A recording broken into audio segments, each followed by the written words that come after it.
you. Oh, I'm excited that I get to spend another day with you. I mean, a bit of the day with you.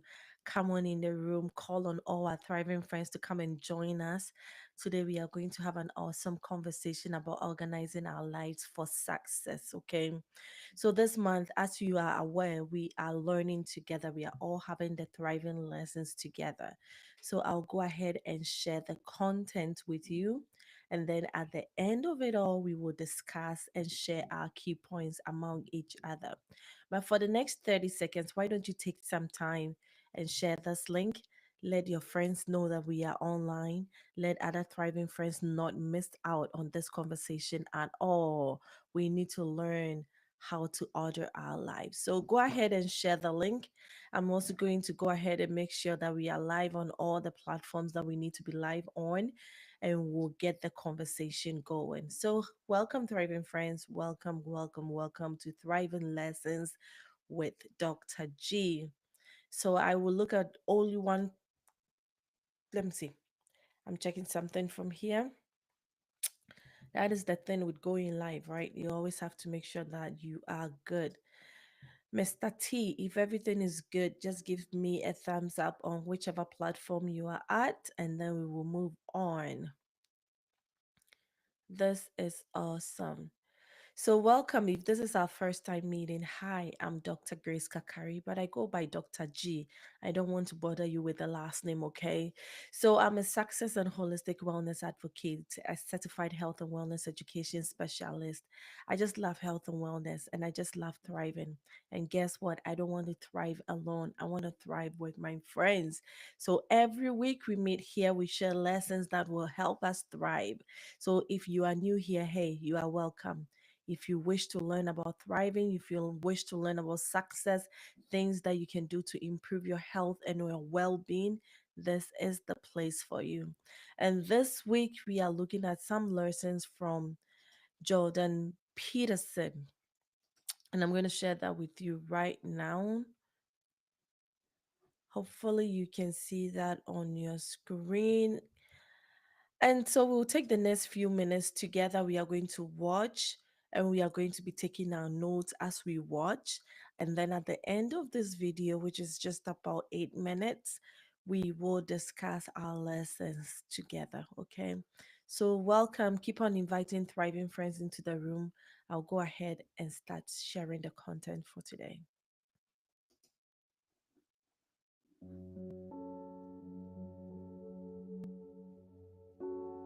So imagine you're dealing with someone who's hoarding. Now, people who are hoarding are often older or neurologically damaged, or they have obsessive compulsive disorder. But then you walk into their house and there's like 10,000 things in their house. There's maybe 100 boxes, and you open up a box, and in the box there's some pens and some old passports and some checks and their collection of silver dollars and some hypodermic needles and some dust and, a dead mouse. And there's boxes and boxes and boxes like that in the house. It's absolute chaos in there. Absolute chaos, not order, chaos. And then you think, is that their house or is that their being? Is that their mind? And the answer is, there's no difference. There's no difference. So, I could say, well, if you want to organize your psyche, you could start by organizing your room. If that would be easier, because maybe you're a more concrete person and you need something concrete to do. So you go clean up under your bed and you make your bed and you organize the papers on your desk, and you think, well, just exactly what are you organizing? Are you organizing the objective world, or are you organizing your field of being, like your field of total experience? And Jung believed that, and I think there's a Buddhist doctrine that's sort of nested in there, that at the highest level of psychological integration, there's no difference between you and what you experience. Now you think, well, I can't control everything I experience, but that's no objection, because you can't control yourself anyway. So the mere fact that you can't extend control over everything you experience is no argument against the idea that you should still treat that as an extension of yourself. Well, let's say you have a long-standing feud with your brother. Well, is that a psychological problem? Is that him? Is it a problem in the objective world, or is it a problem in your field of being? And it's very useful to think that way, because you might ask, what could you do to improve yourself? Well, let's step one step backwards. The first question might be, why should you even bother improving yourself? And I think the answer to that is something like, so you don't suffer any more stupidly than you have to. And maybe so others don't have to either. It's something like that. You know, like there's a real injunction at the bottom of it. It's not some casual self-help doctrine. It's that if you don't organize yourself properly, you'll pay for it, and in a big way, and so will the people around you. And you could say, well, I don't care about that, but that's actually not true. You actually do care about that, because if you're in pain, you will care about it. And so you do care about it, even if it's just that negative way. It's very rare that you can find someone who's in excruciating pain who would ever say, well, it would be no better if I was out of this. Sort of pain is one of those things that brings the idea that it would be better if it didn't exist along with it. It's incontrovertible. So you get your act together so that there isn't any more stupid pain around you than necessary. Well, so then the question might be, well, how would you go about getting your act together? And the answer to that, and this is a phenomenological idea too, it's something like, look around for something that bothers you and see if you can fix it. You can do this in a room. It's quite fun to do it just when you're sitting in a room, like a room, maybe your bedroom. You can sit there and just sort of meditate on it and think, okay, if I wanted to spend 10 minutes making this room better, what would I have to do? And you have to ask yourself that, right? It's not a command, it's like a genuine question. And things will pop out in the room that you know, there's a stack of papers over there that's kind of bugging you, and you know that maybe little order there would be a good thing, and you know, there's some rubbish behind your computer monitor that you haven't attended to for like 6 months, and the room would be slightly better if it was a little less dusty and the cables weren't all tangled up the same way. And if you allow yourself just to consider the expanse in which you exist at that moment, there'll be all sorts of things that'll pop out in it that you could just fix. And you know, I might say, well, if you were coming to see me for psychotherapy, this easiest thing for us to do first would just be to get you to organize your room. You think, well, is that psychotherapy? And the answer is, well, it depends on how you conceive the limits of your being. And I would say, start where you can start. You know, if something announces itself to you, which is a strange way of thinking about it, as in need of repair, that you could repair, then, hey, fix it. You fix 100 things like that, your life will be a lot different. Now, I often tell people too, fix the things you repeat every day, because people tend to think of those as trivial, right? You get up, you brush your teeth, you have your breakfast, you know, you have your routines that you go through every day. Well, those probably constitute 50% of your life. And people think, well, they're mundane, I don't need to pay attention to them. It's like, no, that's exactly wrong. The things you do every day, those are the most important things you do. Hands down. All you have to do is do the arithmetic. You figure it out right away. So 100 adjustments to your broader domain of being, and there's a lot less rubbish around and a lot fewer traps for you to step into. And so once you've got your mind and your emotions together, and once you're acting that out, then you can extend what you're willing to consider yourself and start fixing up the things that are part of your broader extent. It's a very interesting thing to do. I like the idea of the room, because you can do that at the drop of a hat. You know, you go back to where you live and sit down and think, okay, I'm going to make this place better for half an hour. What should I do? And you have to ask, and things will just pop up like mad. And it's partly because your mind is a very strange thing. As soon as you give it a name, a genuine aim, it'll reconfigure the world in keeping with that aim. That's actually how you see to begin with. And so if you set it a task, especially, you have to be genuine about it, which is why you have to bring your thoughts and emotions together, and then you have to get them in your body so you're acting consistently. You have to be genuine about the aim, but once you aim, the world will reconfigure itself around that aim, which is very strange. And it's technically true. You know, the best example of that, you have all seen this video where you watch the basketballs being tossed back and forth between members of the white team versus the black team, and while you're doing that, a gorilla walks up into the middle of the video and you don't see it. It's like, you know, if you thought about that experiment for about 5 years, that would be about the right amount of time to spend thinking about it, because what it shows you is that you see what you aim at. And that, man, if you can get one thing through your head as a consequence of even being in university, that would be a good one. You see what you aim at. And so, because one inference you might draw from that is, Be careful what you aim at, right? What you aim at determines the way the world manifests itself to you. And so if the world is manifesting itself in a very negative way, one thing to ask is, are you aiming at the right thing? Now, I'm not trying to reduce everybody's problems to an improper aim. People get cut off at the knees for all sorts of reasons. They get sick, they have accidents. There's a random element to being, that's for sure. And so you don't want to take anything, even that particular phrase, too far. You want to bind it with the fact that random things do happen to people, but it's still a great thing to ask.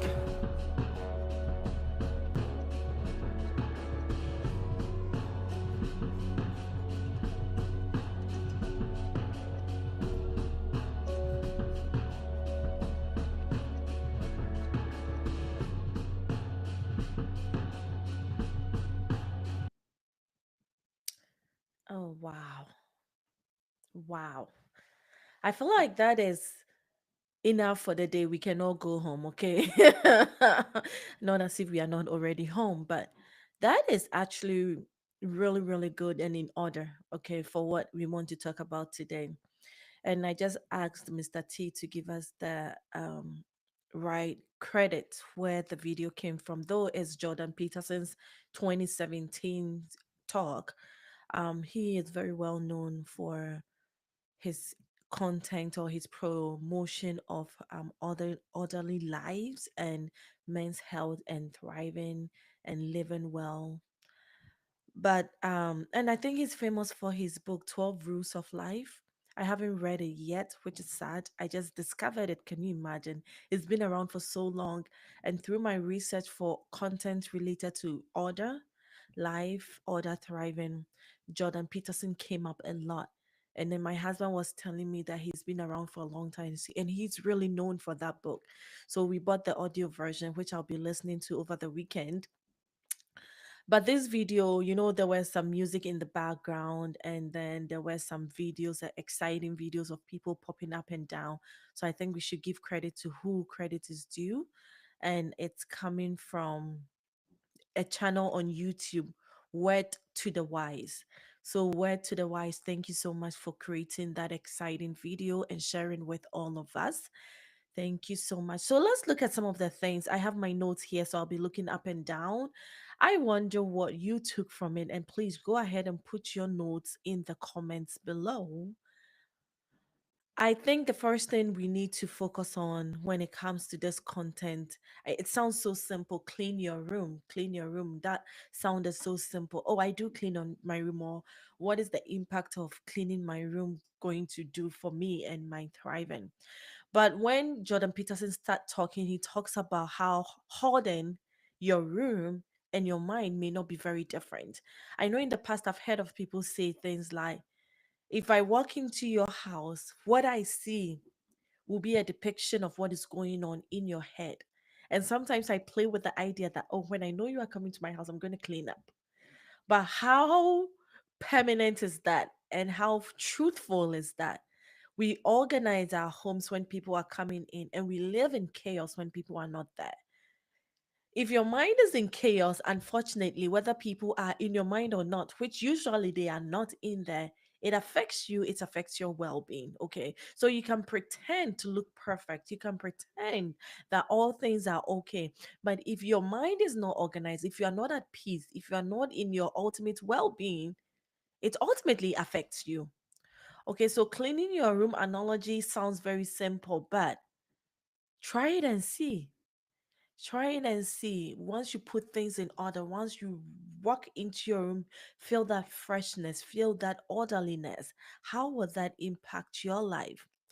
And I mean, you have to start small, especially those of us with children. It's not going to be perfect, okay? So for me, I have sections in my house that look perfect, and there are other sections that are chaotic. But when I walk into the chaotic environment, I feel chaotic. When the toys are everywhere, the toys are okay, but then the clothes are also everywhere, and then this is there, and that is there. We need some kind of order in our lives, and it takes time. It takes effort.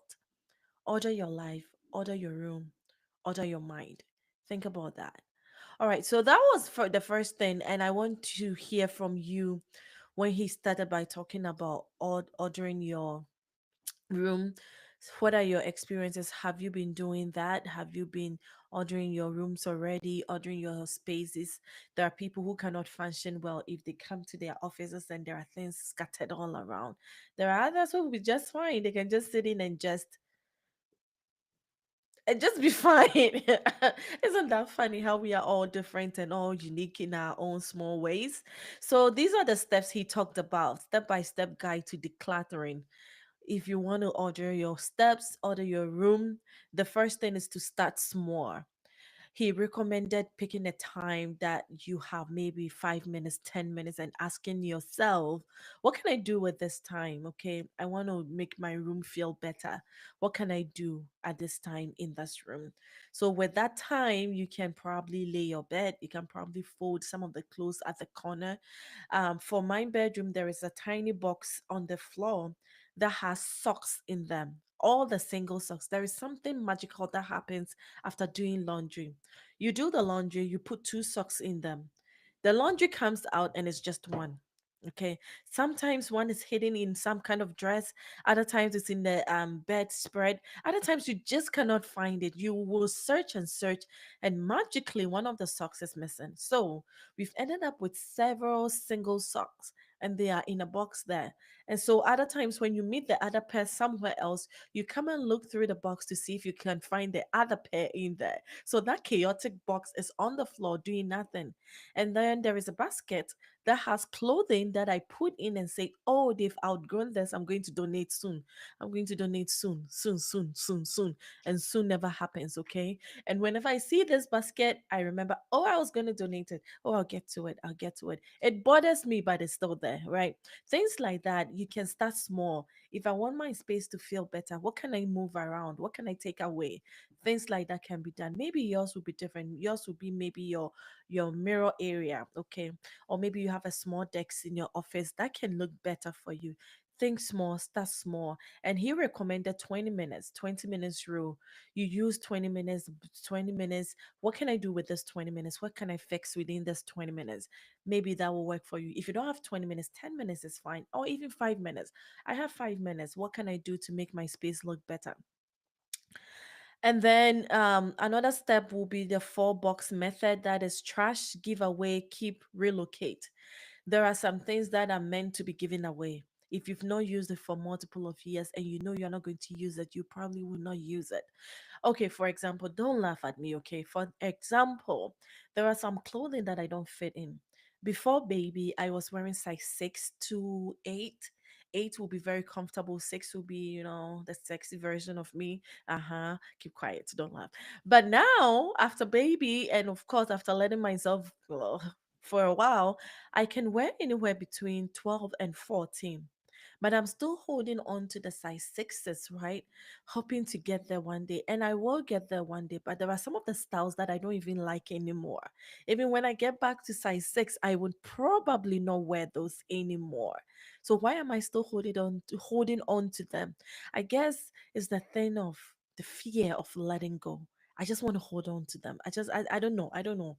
I don't have the answer yet. But things like that, they can go. There are things that you need to keep. There are things that are memorable things. They are just in the wrong places around your house. So those things can be relocated. So move them from the bedroom to the living area, display them. If it's a thing of memory, if it's something that is private, you don't want anybody to see, maybe it will go into a box covered and under the bed, or a box covered and on the shelf. So things like that could also make your room look very, very nice if you can relocate things, if you can give things away. And some things are just trash. Some things are just trash. You'll be surprised to see maybe the bottle of water you left after you've drank it for like whoever knows how long. Maybe if you look under your bed, all the stuff out there are not meant to be there anymore. So think about the four box method: trash, give away, keep, relocate. Trash, give away, keep, relocate. Just work with that for 20 minutes and see how you can transform your space, okay? And then another way or a step that you can think about is you can sell some of your unwanted things depending on the location you are, depending on the platforms available to you. You can sell some used stuff on Etsy. You can sell some used stuff on eBay, depending on what they are. You can sell some used textbooks on Amazon. For that, I know. Um, I think eBay too, you can sell textbooks there. And there are other platforms like Poshmark. You can sell things there. And which are the ones? Facebook Marketplace, that is the easiest one of all. But that one is mostly restricted to your area. So people in your area can easily come and purchase from you, or you can meet at a common public space and then sell. I know there are some options for shipping depending on what items they are. I don't know how you're going to ship a couch or a bed that you don't need anymore, or a chair. For that, I can help you with that one. But these are all things you can think about. Um, Whether you will give away, sell, relocate, trash. Okay. There are so many other strategies out there, and I can pick one over the other because I've realized that different things work for different people. And I've tried different methods. Some work depending on what I'm trying to do. There are some organization methods that work best in the kitchen. There are some that work best in your office area, in your living area. But whatever it is, the key point is being orderly. This is something the Lord has put on my heart for a very long time now. I think somewhere last year, we're in 2025 now, so 2024, it was really strong. Like order up, order up, order up. It's like you are being prepared for something greater and you have to be ready for it. And I discuss this with my friends from time to time. And some of the examples we talk about are, can you imagine you've been praying for a very long time for a breakthrough?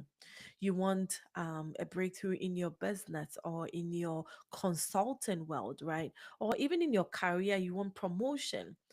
And then somebody fortunately comes to you and say, "Hey, I have this awesome idea. I want to collaborate with you in this way." Only to realize that you needed to be registered as a business to be able to do that, and you are not, right? On all this while you've been praying for bigger opportunities, you've been praying for better collaboration, and you have not prepared yourself for that. You don't have a business setup to take on this opportunity, to take on this consulting gig. You cannot, because the person needs to pay you, and the person needs to also account for taxes. If you're in the US, you can't just be giving money to individuals and call that paying. You need to be able to account for them somehow in taxes. And you can do that if the person is a registered business, and you can do that as a for profit, not for profit, sole proprietor. There are different types there. You can just register your name as a business. Okay. That means you can receive payments from bigger organizations, smaller organizations, and be able to account for them during tax seasons, right? So all of these things sound very minor, but you have to be prepared. Can you imagine if you don't have a business account open at this point? Then somebody wants to pay you for the work done and it has to go through personal account. And sometimes, depending on what kind of work it is, it cannot go through a personal account. There are these minor things that you have to be prepared for. Maybe you are excellent at software things, but you don't have any certification for that. How do we justify? You know, little things like that. Prepare yourself for the greater good. Prepare yourself for what is ahead. If you want to be a podcaster, you have to start preparing yourself for that. You don't just jump behind a computer. Maybe you can, but after a while, you have to learn the way that podcasters do. You have to learn some of their technical stuff. You have to learn their language, the tools that are needed to improve from a beginner level to maybe an expert level and a pro level, whatever level you are desiring to be. The point is that there is work to be done, and you have to put things in order to be there. You see, order in order to be there. I got you there. All right. So, what are some of your takeaways? Let me see if I can see anything in the comment.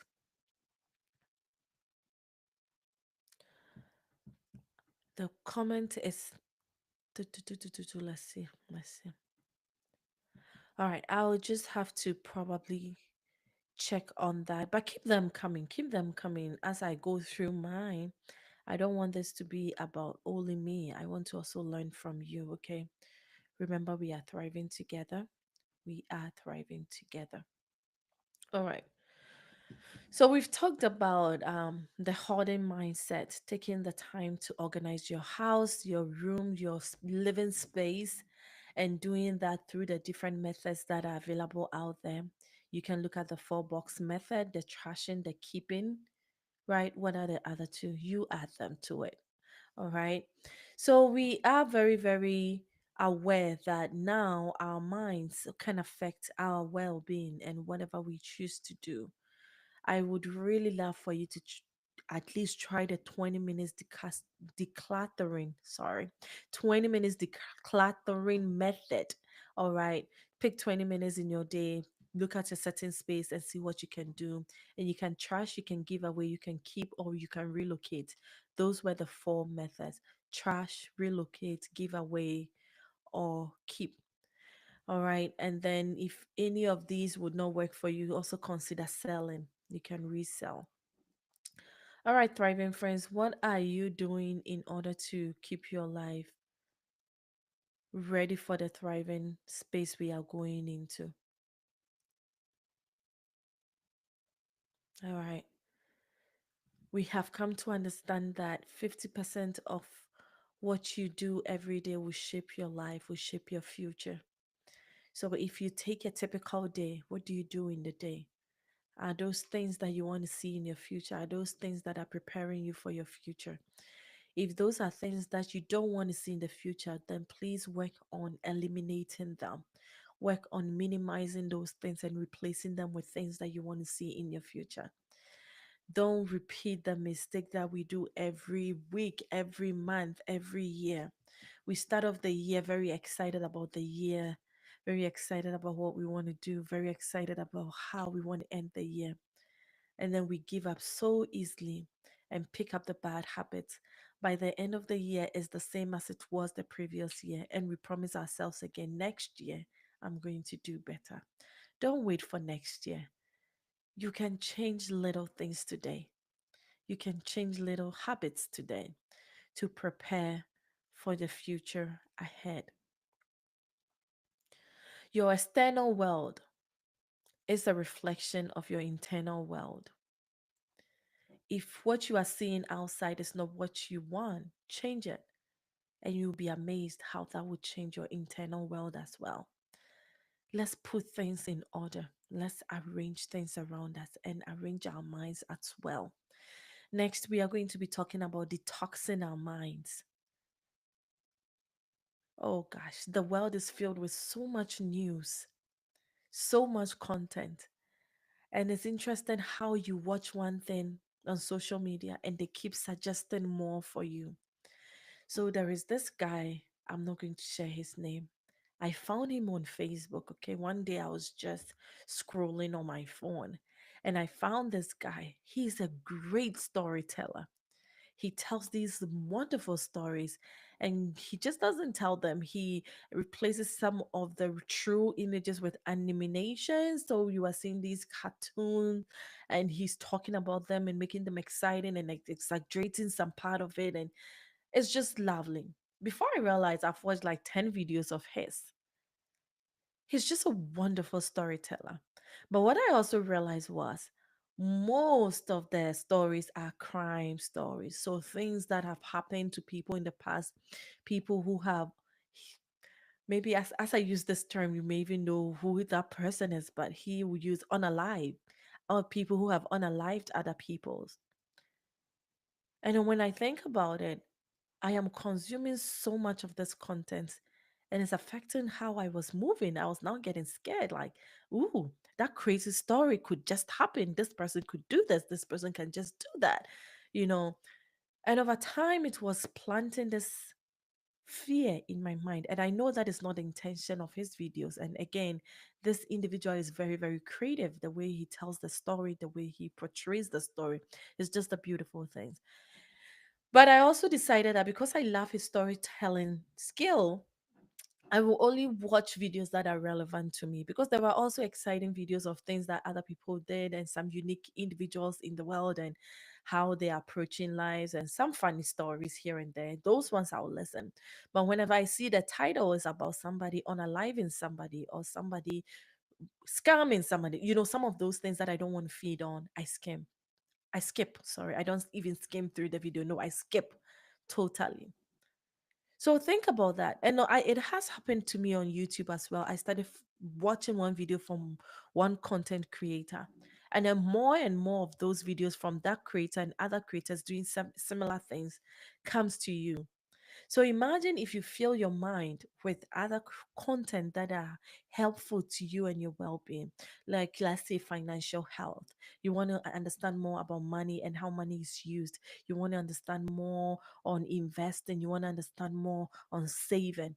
Can you imagine if you watched a little bit of that and more of those came to you? Before you realize you will be educating yourself pretty well in that area. Reset talks about 15 minutes a day, replacing or learning something new 15 minutes a day. If 15 minutes you can dedicate to learning about that thing that you are very passionate about, over time you'll be an expert. In no time, actually, you'll be an expert in that area. All right. So 15 minutes a day, that is an easy time to just spend on social media and do nothing. Sometimes 30 minutes come by so fast and you are just on TikTok, just looking at one video or the other. Can you use that to learn about communication skills? Can you use that to learn about modeling if that is your area? Can you look into how to remodel a house if that is what you want to do? How to construct something, how to do this, how to do that, that very thing that you want to be better at, how to be a better real estate agent. I bet there are content out there for you. All right. So, thriving friends, let's use our time well. Let's relocate our energy and our resources. Your mind is your place for thriving. Don't just give it to anybody, don't just give it to any content. Detox yourself, detox your mind, prepare yourself for the future ahead. Okay? Your time is important, your time is precious. All right, thriving friends, let's see what else we have for today. Keep the questions coming, keep the comments coming. I am not seeing them on this platform. I think I haven't gotten very comfortable with this platform yet, but I will go behind and respond to them once we are off live, okay? So don't feel bad if I'm unable to see your content right now. I'm trying to see how best I can get to it, but I'm not able to even go in between tabs. So that's fine. That's fine, thriving friends. Don't worry about that. So what have you learned today? Okay. This 30 minutes we dedicated to ourselves, on organizing our lives, on organizing our lives for success. What have you learned? What are you taking with you for this week? Put that in the comments below, and I'm looking around and around to make sure I am seeing all the comments flowing in so that I'll be able to respond to that. I have learned this week that our minds are very important. It's like your secret space, and you cannot keep that space chaotic. If you want to progress in life, if you want to thrive, you have to make sure that that space is free of chaos. And our external environment definitely affects our internal environment. So keeping my space in order is a good thing to do. And I can start small. I can start with 20 minutes a day. I can look at a specific environment and think through what I can do to make that environment better. That environment, I can take things away, I can relocate things, I can trash things, or I can keep things. And doing this will help clear up my mind. So getting rid of chaotic environment will help with clearing a chaotic mind. And you don't want to have a chaotic mind. I don't want to have a chaotic mind. So I am going to dedicate to cleaning my environment. What are you going to do? Let's order up. Let's get ready and let's start small. The starting small is just the cleaning part. But we have to start also thinking about our finances, cleaning out our debt. If you are in debt, think about how you can clean that up. We also have to think about cleaning up our health, our physical well being. If you are not in the best of shape, and it's not just about the physical, internally, are you eating the right kinds of stuff? Some of us, we already know the kind of conditions we have. When you walk for 2 miles, less than 2 miles, 1 mile, even a few miles, point 0.5, you'll be running out of breath. That cleaning up is also necessary. All right. So just the environment is just a start. You take your time and look at your life. Look at the space you are in. Which areas do you need cleaning? and start working on it. Start working small. What can you change? What can you feed your mind on? Little by little. And I'm so excited about our future because we are going to thrive. We are going to do well. In fact, we'll do more than well. We are going to do great. I wish you the very best, my thriving friend. I know that we will do well. I know that we will do well. Let's start small. Let's start making little changes wherever we are. And then very soon, very, very soon, very, very soon, we are going to be looking back and we'll be very excited that we made the changes. I'm with you. It's our journey, it's our thriving journey. We are not there yet. We are not there yet. We just started actually, and we are learning. So there is no shame here, okay? There is no shame here. If you feel ashamed of something, grant yourself the grace by doing something about it, okay? If you are so ashamed about your environment, it's okay. Start small. If you are struggling to start, seek help. Seek help. If you can pay someone to come and help you with an area of your house, do that. There's nothing wrong with that. It's actually a wonderful thing if we can get help. I love help. I'll pay for help any day, anytime. If somebody can do something and do it better than I can do it, I'll pay for it. I will gladly pay for it. So don't feel bad. Don't feel bad at all. Whichever area you need help with. Is it with cooking? Is it with cleaning? Is it with fixing things around? Anything to get you started, to get you on the path of cleanliness and orderliness. If you can pay, pay for it. If you can do it yourself, do it yourself. Just order up. Our future is bright. Our future is exciting. And we are not going to go into it with chaos. We are going into our future very prepared and very excited. I am excited, and I hope you are too. And I look forward to seeing you again next week. I look forward to thriving with you. Keep thriving and thrive holistically. Bye, friends.